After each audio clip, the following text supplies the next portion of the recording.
Hi guys, a lot of people are angry at both Labour and the Tories at the moment, and rightly so, but the answer can never be Nigel Farage and Reform UK. I've been saying for some time that the media's love affair with Farage gives him a helping hand into number 10. But while Labour and the Tories paint Reform as a bunch of incompetents who wouldn't be able to organise a you-know-what in a brewery, I think what they could achieve is much worse. The party chairman Zia Yusef actually told reform-friendly GB News exactly what he wanted to see: austerity. Mel Stride of the Conservative Party, I'm sure you're familiar with him, he tweeted this a few hours ago, Zia. I'm sure you've seen it. He says, "This is fantasy economics. Tens of billions in unfunded pledges. Anyone can promise giveaways, but responsible government means not making commitments you can't keep. Reform would do exactly what Labour have done. Pretend that there are no tough choices, then break every promise." What's your response to Mel Stride, Zia? I think that tweet is a parody of itself. I mean, you talk about breaking promises. This is the same party that promised to reduce net migration down to the tens of thousands and left office with that number at over 1 million. It's the party supposedly of low taxes that left office with the tax burden on working people at the highest level since World War II, and the party that tripled the national debt. So look, one of the really interesting things about I think Nigel's first 100 days is, I believe it will be, and this is what we're working towards, the most transformative first 100 days of any prime minister in British history. We're going to need it, given the devastating state the country is going to be in no small part because of Mr. Stride's and his party's legacy. But the reality is we're going to have to cut spending. And we're already really clear when people ask, where will you cut spending? Well, how about the £15 billion a year we spend on foreign aid each year? We still send foreign aid to half the world's nuclear powers.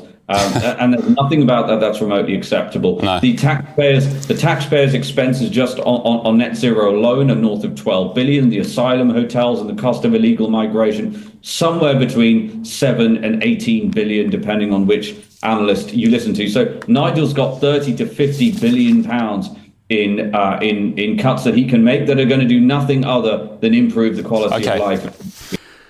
Oh my goodness. Okay. When it comes to foreign aid, look, this is the beginning. They'll say what we need to do is cut foreign aid, we need to cut net zero, we need to cut that. And then, like Trump, and they're trying to emulate Trump here with Elon Musk and his Doge. Or then they'll say, well, we need to cut the NHS because it's too big, or there are too many diversity officers in there. Or we need to cut this, the welfare bill. The welfare bill is too big, we need to cut that. So they start off on things that people think is, well, that's actually quite reasonable, even though it's not.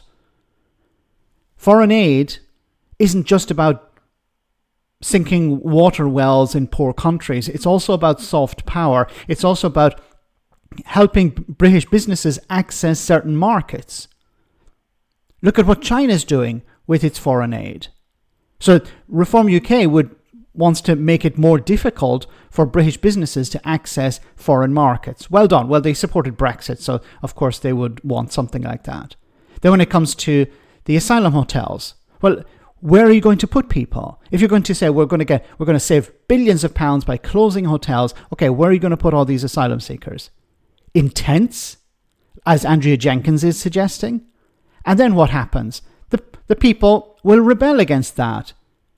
We're talking about hundreds of thousands of people put in tents around the country. Is that actually going to be something that even Reform UK voters are going to go along with? No, people will protest. Excuse me. And what are you going to do? Hire more police officers to stop the protests? It's insane.